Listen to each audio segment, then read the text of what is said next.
होएगी, यमुना की रेत रपट गई होएगी। मेरे लाला को दोष लगावे, बंसी पकड़ लटक गई होएगी।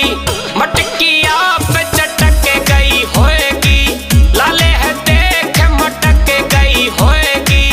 मेरे लाला को दोष लगावे, बंसी पकड़ लटक गई होएगी।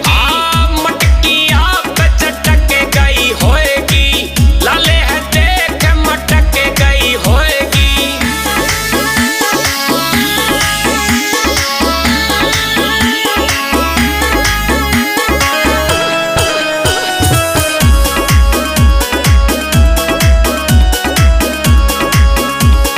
ओ धन माया की कमी नहीं है, तेरी अकल का टोटा है। तुम तो हो रही जवान बीननी, मेरो कन्हैया छोटा है। ओ धन माया की कमी नहीं है, तेरी अकल का टोटा है। तुम तो हो रही जवान बीननी, मेरो कन्हैया छोटा है। ओ माखन आप गटक गई होएगी, कोरस आप सटक गई होएगी।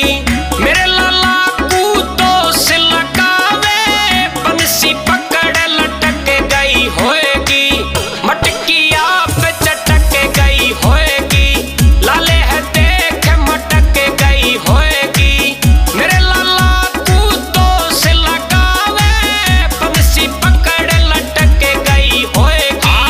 मटकिया पे चटक गई होएगी, लाले है देख मटक गई होएगी।